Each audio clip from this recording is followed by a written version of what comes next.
Hey everybody, Pastor John here. I just want to share something that I saw in the book of Esther the other week, and I'd like to share it for those people who are feeling a little bit discouraged today. And for those of you who aren't familiar with the book of Esther, Esther is this Jewish woman who gets married to King Xerxes, the Persian king. And now Esther has an uncle named Mordecai, who's a rather minor advisor to King Xerxes. There's another advisor to King Xerxes. His name is Haman, and he becomes this principal advisor to Xerxes. Now, Haman hates Mordecai because Mordecai won't offer deference to Haman, and there's just a friction there. So he plans to not only just get back at Mordecai, but also to just destroy all of Mordecai's people, the Jews. And so what Haman does is he starts talking King Xerxes into this edict that would allow Haman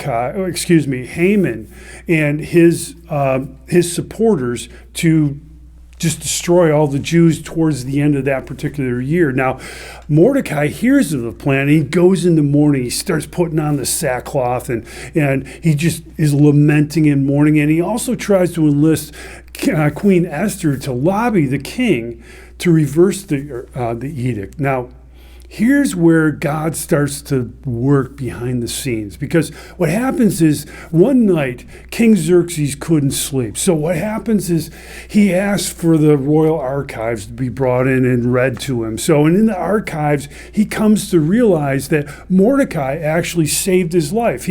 Mordecai exposed this assassination attempt on King Xerxes. So the king asks those people who are reading, hey, has anything been done for Mordecai? And the answer is no. So the next morning, the king asks Haman, because Haman was his advisor, what should be done for the man who the king delights to honor? Now, Haman's thinking, you know what, it's me. That's what the king wants to honor. So he suggests that a royal robe be worn by this particular man, and this man be put on a royal steed, one of the horses of the king, and led through the city of Susa, basically expressing to the people of Susa, this is what takes place for the man that the king delights to honor. So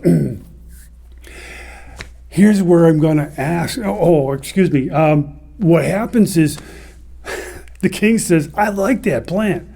So he says to Haman, yeah, why don't you do that for Mordecai? And Haman's going, oh man, this is brutal. So here's where I'm going to ask you to use your imagination, because just put yourself in the shoes of Mordecai. Imagine what he must have been thinking. Haman comes to him, his arch enemy, Haman comes to him. He places his royal robe on his back over his sackcloth, and he places Mordecai on this steed, this royal horse, and then he parades him through the city of Susa, saying, thus shall be done for that man that the king delights to honor. I mean, Mordecai must have been wondering what happened. His enemy is actually the guy who created the edict that was going to destroy his people, is now being honored. He's now honoring Mordecai, I should say. And the point is, what I'm trying to express to you right now is that God works behind the scenes of people's lives. And people only see God's fingerprints on their lives when they experience a change in their life.